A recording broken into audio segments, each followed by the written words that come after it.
Well, good morning. So for those of you who haven't met me, I'm obviously the new Chief Inspector. There are a number of differences. I'm clearly female, but more importantly, I'm the very first person to have ever governed a prison to be one of the Chief Inspectors of Prison. It used to be a job that was given to anybody who didn't have prison experience. And the third thing is, and please raise your fingers like this, is that I come from the private sector. But actually, that's not what happens with prison monitors. You actually make the relationships, you're there all the time. You provide that longitudinal thinking. So, what's next? First of all, thank you. And then I think the other thing that's really important is I once listened to a speech by Hillary Clinton to the female graduates of Harvard University. And in it she said, "You're never going to get anywhere unless you dress like a man and you've got big hair." Now, I think I dress like a man because I've dressed in a suit, but I failed miserably on the big hair. So here I am. Anyway, so next slide. One of the most important things for me is that Scotland becomes leading edge, not bleeding edge. We've got this new system of independent prison monitors. We are in Scotland, we're going to make it the best, end of. And I've got 3 years in my job to take it from already a high platform and just pop it up there so we become global leaders. And when we spin that globe, people will say, "Oh wow, Scotland, they've got it." Almost everywhere in criminology, everybody looks at Scandinavia and Canada as leading edge. By the time we've finished in 3 years' time, we're going to be Scotland leading edge. I'm determined. Next slide. This is the standard stuff. This is the stuff under which we work. This is the stuff that you've all signed up to and that you are a huge part of. So, obviously, prevention of torture. But it's important to remember that part of that prevention of torture is the understanding of the victim. So I don't mean the victim against who the crime has been perpetrated. I mean the victim who ends up, because society has failed them, in prison. And it's my personal belief that every single child who ends up in Britain, it is our fault. Absolutely. End of. There is no argument otherwise. Not for me, anyway. So when we look at the prevention of torture, we're not just going to be looking at how do we cope with the SRUs, how do we cope with, but we also look at the treatment and conditions. And we absolutely have to keep in the top of our mind two things. One, we're there to help prisons improve, because that way we're there to improve community safety. You lock up a person and treat them badly, they come out angry. You lock up a person and treat them well, they're more likely to be a responsible citizen in the future. So hold on to that thought. The second thing is, I'm always conscious of the victims of crime and how many of the perpetrators of crime are also victims. And we don't want them to be re-victimized in prison. If they've had a dreadful life, and we all know prisoners that have had chaotic, appalling lives. We also know loads of prisoners who've done dreadful, chaotic things. But the last thing we need to do is for them to continue as victims. They need to survive and go out there to be responsible citizens. So keep those two things in your mind. Next one. Okay, just a little reminder that, this is the map, this is what we have. At the moment, we've got, well, we'll come on to that in a minute, a number of IPMs, but look at the geographical distance. It's huge. It's absolutely huge. So when you go through, have a think about, because we'll be coming to the strategic priorities in my workshop if you're coming, and we'll be looking at, have we got the right numbers of the right people in the right place doing the right thing? And more to the point, should we have more of you? And all of those wonderful things. Okay, next slide. So this is how many we have as reported in the annual report. Now in reality, we're looking to have 130 to 150. Okay, what we've actually got is about 120 at the moment. Some of whom are very new, and my thanks to you who are new for joining, because it's a phenomenal job. Does it surprise you how many we've got? Does it surprise you that the numbers are so different? So if you look at Barlinnie, they've got 8, Edinburgh's got 11. It did surprise me when I had a look at it. So then have a look at the performance on the next slide. Okay, and the interesting part of that for me when I looked at this and I was coming into the job is have a look at the numbers down the right-hand side. So Abbywell had 500 IPM hours last year. The Open Estate 200, that feels about right. And then I wander down to Barlinnie 476, feels about right. And then I look at Kilmarnock 294 and I think, oh, Kilmarnock's a big prison. What is the difference that means we have less numbers? I don't know, and I'm looking to hear the answer from you guys. Why there is such a variation in the number of hours and a variation in what people think is necessary and important for the number of hours that we do. So, next one. Where are we? Are we credible? We've got 3 years behind us. Have we reached a credible appreciation of who you are, what you do, and how we achieve it? Yes, is the answer. Absolutely yes, yes, yes, and yes. So what things have we actually achieved as a team? So we have recruited and retained a very high caliber cohort. As I meet people as I go around, I'm stunned. You know, normally when you meet volunteers, they're always passionate, but I've rarely met such a group of passionate, committed, determined, strong, feisty people. Because walking into a prison isn't easy. Big high gates, banging doors, you know, staff in uniform.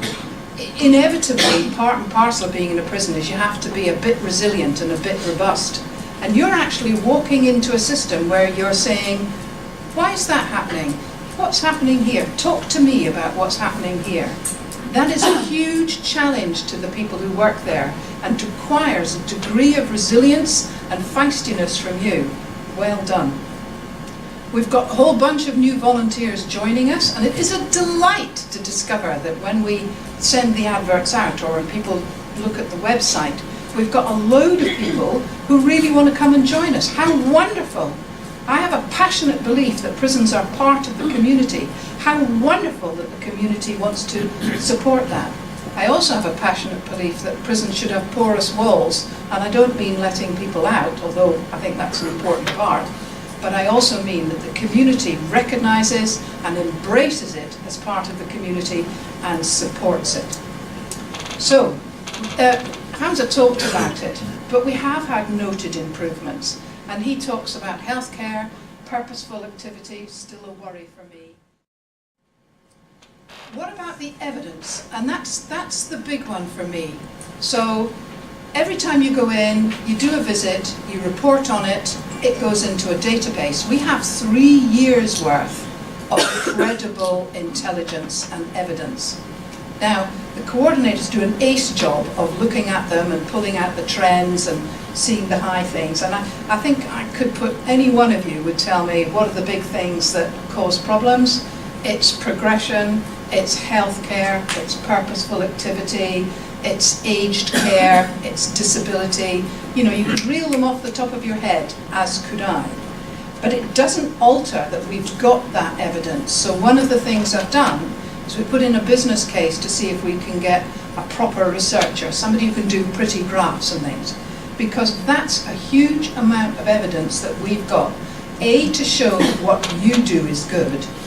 B, to start actually doing some research and say, why is that happening? And C, to say, that should inform our inspections in the future. And it should certainly inform the Scottish Prison Service. So, I think the other thing is that we have gradually developed a national consistent approach, but that is flexible to the individual need, so that the IPM visits to somewhere like Barlinnie will be very different to the IPM visits to the Open Estate or to Polmont. Not hugely different, but a little bit different. But thank you, thank you.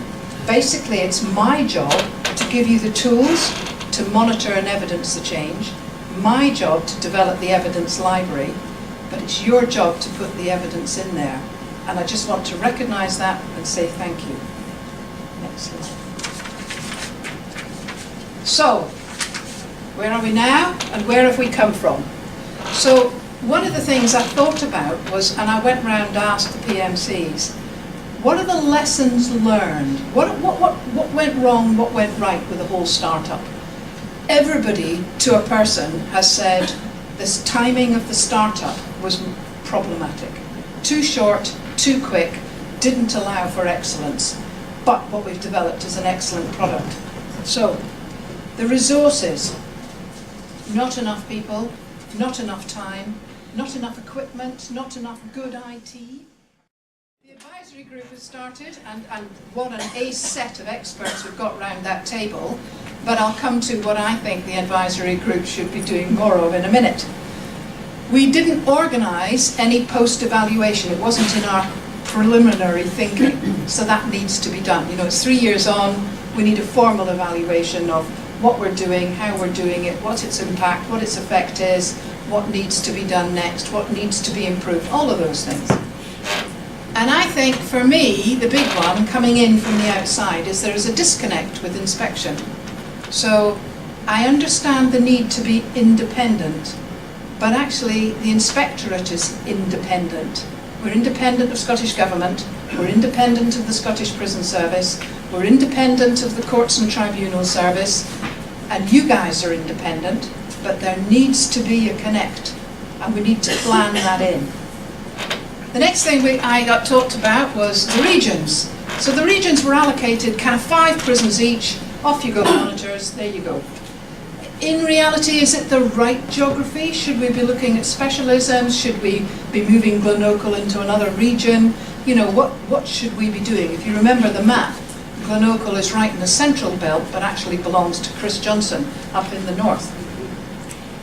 Did we allocate the right prisons to the right people, and is it the right resources?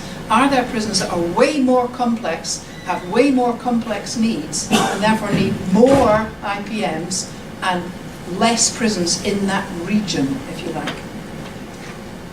And then communication. So what do I mean by communication? I'll come back to that in the next slide, because you'll all be nodding at me in a minute.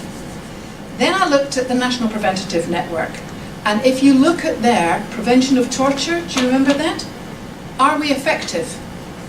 What have we got in place that demonstrates our effectiveness and that we publish our effectiveness, apart from our annual report? You know, you've got your quarterly reports, you've got the GIC, you've got your reports every time you go in, but what evidence is there that we're effective? What it has done, and there's no doubt about that, is it's raised the profile of national issues. And we talked about those before, I don't need to rehearse them. But that has happened, there's no question. People talk to me in my kind of networking introduction to this post about, oh, you know, I understand the key problems are. Yes, you've done that. You go and talk to the GICs, they will come out with it, because they can't hide it, they can't give you any, you know, kind of waffle and spin. Because the reality is you guys are in there reporting back the whole time. I think we have developed an information database and repository which is second to none in the world. And that's what we need to exploit. So, we all know what the common themes are. We also know what the frustrations are. And when I think of you guys, and I think the frustrations come out to me on 2 or 3 things. One is information technology. One of the other things that I think is true is communications. So when I look at communications, I need to know that the team in the prison communicates with each other. And there is for those of us who are technology brilliant, I'm sure we can do WhatsApp. Those of us not technology brilliant, there needs to be a regular briefing. You need to know what the inspectorate's doing. You need to know what the SPS are doing. There needs to be more sort of horizontal and vertical communication. We're not there. It's very siloed at the moment, and there's not a lot of communication. And I've come to that, what I hope to do. But I think it has been a time of transition. It certainly has. And it's now time to take stock, assess, recalibrate, and regain momentum. So, next. Does everybody know what that Latin phrase was on the previous one? It's my favourite phrase, which is, who watches the watchers, by Juvenal and his satires. And I just think, so true, who watches the watchers. So where to next? I'm borrowing Chris Collins' phrase because it's brilliant. Maintenance to evolution. Absolutely, absolutely. We've done 3 years, we've consolidated, we could probably do some more consolidation, but where next? So I've kind of brigaded it into 3 separate things. So independent evaluation. We now need to get that academic researcher in who looks at us and says, this is what your aims were when you started, this is what the law says, are you credible, are you doing it, what are the unintended consequences? And there is a big one for me, which I'm happy to discuss in the workshop. What are the unintended consequences and what are the outcomes and where do you need to go next? Can't be done by us, I don't think. Can't be done by you, I don't think, but we need to contribute to it. But it needs to happen. We've got 3 years of information, 3 years of expertise, and we need to do it. The next one is communication. And I think that we haven't got that interconnectedness, and we need to. So your words, your thinking, your evidence-based, what you're saying, needs to come into the inspectorate. It needs to go to the advisory group. It needs to go to the prison service, and it needs to go to the general public, and it needs to go to Scottish Government. Have we got that right? For instance, have we got the escalation process right? Where you're struggling against something, does it escalate up the way? And where does it escalate to? And is there a defined route that you're completely aware of that you can escalate the problems to? And at the moment, it all goes to the coordinators or to the officer in charge on the day in the prison. But that's not enough for me. You know, typical private sector, I want 3 lines of assurance. So it goes to the coordinator, and it also goes X and Z, so that we log it, record it, time it, and say this has been raised 3 times, 7 times, whatever. We now need to do the next level. The voice of the inspectors. So currently, you know, we do the inspections, we go in, I've talked about the mother-in-law approach, it's a very thorough, very robust inspection, no question. It's a snapshot in time. But we've now got longitudinal information. So I think the inspections need to change and evolve. You know, do we actually need inspections if we've got you guys? I personally think we do, but perhaps not in the same format. And that's something that we need to say. But the voice of the inspectors, at the moment, if we have an inspection, there's a kind of informal route where we say, oh, we're really worried about healthcare. Can the IPMs go and check on X, Y, or Z? Great. Let's formalise it, let's framework it, let's get it right. Let's actually start logging what's happening. The voice of the advisory group. How many of you get the minutes, hands in the air, from the advisory group? How many read it? Okay, that's good. That's good, that's nice. How many of you would prefer a summarised briefing to come out every time the advisory group goes in, and a request for items you'd like raised to the advisory group before we have the next meeting? Ah, that's better. We're getting there. Okay. The voice of the advisory group. They are hugely experienced and capable people. We need to use them, and we need to inform them. And that's the bit that we're going to develop. The one for me is the lived experience of prisoners. So, I mean, I think I can almost hear the kind of, uh-oh, what is she going to say? I don't think we do that. In the inspections, we talk to prisoners in prison. As monitors, you talk to prisoners in prison. In the advisory group, we have 1 ex-prisoner. Should we not be looking at people who've left the prison and have gone on, and then have that, what I call reflective practice, when they look back at their time and say, well, actually this was good, and that was bad, and this could be tweaked, and this could be resolved. So I want to include the lived experience of prisoners, both in the monitoring and in the inspection, and so that you hear what they have to say, so that your visits are slightly more informed, or differently informed. And then the other one for me is the performance and strategic planning, and I've got ideas about that too, inevitably. But for me, I'm not sure how many of you, apart from the annual report, see all the statistics and monitoring. Would it help if we had a quarterly dashboard that came out that said this number of visits, this many hours, this happened, these are the top priorities that came out of these prisons, you know, so that you actually see that dashboard and you can think, well, we're all experiencing the same problems. And lastly, professionalisation. One of the things I'm aware of is we've got a huge amount of skills in-house, and I'm not sure we're sharing it. So I would really like to look at 3 separate things. One is a skills analysis, where we literally ask you, is there a skill that you have that you would like to share? Simple. Secondly, is there a skill that you think, well, actually I could do with more of that? Mental health, first aid awareness, therapeutic crisis intervention for conflict resolution, restorative justice, I don't know, trauma-informed behaviour, all of those things. Are there skills that actually, if we put on a regular set of training programs or awareness sessions, that you would be very interested in having? And lastly, what would you be willing to share and run those workshops? Because I've got a lot of expertise in the room.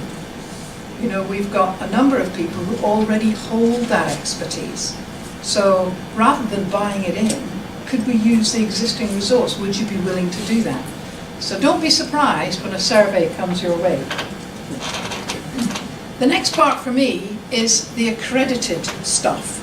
So yeah, we all do wonderful things, but how nice if you could get some actual formal qualifications on inspection and monitoring. Because you do 3 years with us. We do 3 years as inspectors. Not one of us has a formal qualification in inspection and monitoring, but they exist out there. So one of the things I'd like to do is to look at what would be available. Everything from a kind of very low-level unit and module through up to a master's degree, so that people can actually, for me it should come free to you, so I'm going to have to find the funding. But you know, the reality is how nice if you get a qualification out of it. What a nice little thing to have. The other thing is, for me, professionalisation, reward and recognition. So at the moment, you get a nice certificate saying, thank you, lovely. But actually we need to do more. And I'll be looking to you to see what you think would be good as reward and recognition. And I'll leave expansion to the next slide. So, where to next? One of the big things I want to do in 2019, apart from the formal evaluation, which I won't be doing, is to develop a risk management framework. So to look at all sorts of things. I want the prison and the SPS to do a validated self-assessment. I want to look at a differentiated form of risk management framework. What do I mean by risk management? You raise an issue, we focus on that in the inspection. You know, you raise an issue, our statistics research, where we look at the performance of the prison, raises that issue. The governor and the SPS says that's not an issue, we have a disconnect. We think you're amazing at staff-prisoner relationships. The prison thinks they're amazing at staff-prisoner relationships. Your IPM reports say you're amazing at staff-prisoner relationships. Our inspection team don't really need to look at that. We're all in agreement. And that's what I mean by a risk management framework. So, I mean, inspections that we go in, we do have an IPM focus group and we do meet with staff. But at the moment, we don't have a risk management framework. We do it all informally that actually says this is what we do, this is how we're going to do it, this is how we're accountable, this is how we're transparent, this is our risk management policy document, and this is how we do it. And then everybody knows where we're going. Part of that needs to come into my strategic plan, and you've got a flavour of where I'm going in terms of strategy already. But part of developing the risk management framework is I need help to do it. So don't be surprised when as part of the survey it says, is your expertise in developing risk management and would you like to assist? Because for me, developing the risk management framework is a big job, something we need to do right, and something that builds on the already incredible achievements of the last 3 years. So year one, communication, independent evaluation, and risk management framework. We can start a blog, we can get the website. It would be nice to have a portion of a website that you guys can go into that's yours. You can put comments in, you can put photographs in, whatever that is yours, but also has a series of help and advice sections. So if you're going to go to the Spectra section, you can go click, and in there is a little selection of 10 questions or a background as to how reception became like that, so that you've got an information, advice and generalised area. Now, not all of us are computer geeks, so I also think we need to do the old-fashioned formal newsletters and briefings. So that every month you get a briefing. It could be on health and safety, it could be on personal safety, it could be on, what's happening in the Scottish Prison Service, whatever. We need to get that going. And then the next year, I want to expand.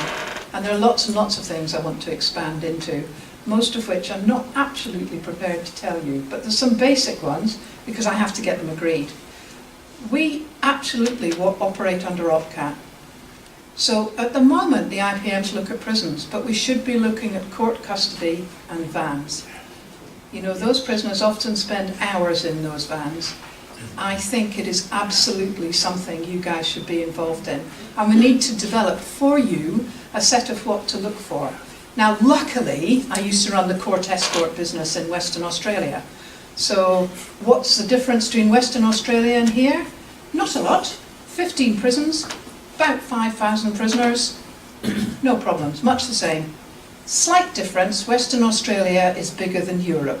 So actually moving prisoners from northern bits to southern bits isn't just a question of a 6 or an 8 hour drive, it's a 6 or an 8 hour flight. So, very different, but otherwise just the same. But we will give you the tools to do that, no questions, so that when you look at a van you can say a whole load of questions that make you think, hang on a minute, this is inappropriate, or fantastic. So for instance, when they transport young people, do they have videos going? Do they have snacks? Do they have water? When it's hot, do they have air conditioning? All of those things. And I can see some people laughing, but there we go. And year 3, for me, is about evaluating and consolidating what we've achieved in the last 2 years. Review the risk management framework which we've set up in year 1, okay? And further develop the longitudinal approach to IPM monitoring, because that's important. And then I want to look at expanding the IPM role even further. So I'm not going to go into that because I don't want it to go out of this room at the moment. But if you come to my strategy workshop, I will talk about it. And the biggie for me, involving ex-prisoners with lived experiences in our inspections and in our monitoring. Whoa, there we go. The most important that, remember, is over the next 3 years, your job is to be visible, to seek answers, and to escalate issues. Those are your 3 priorities. You already do it, so don't worry. But I do want you to contribute to shaping the priorities, both nationally and internationally. So, what's my vision? My vision is to be a global leader in independent prison monitoring and to be recognised as such. To harness what we've learned, expand it, integrate it, improve it, and grow bigger and better. Thank you.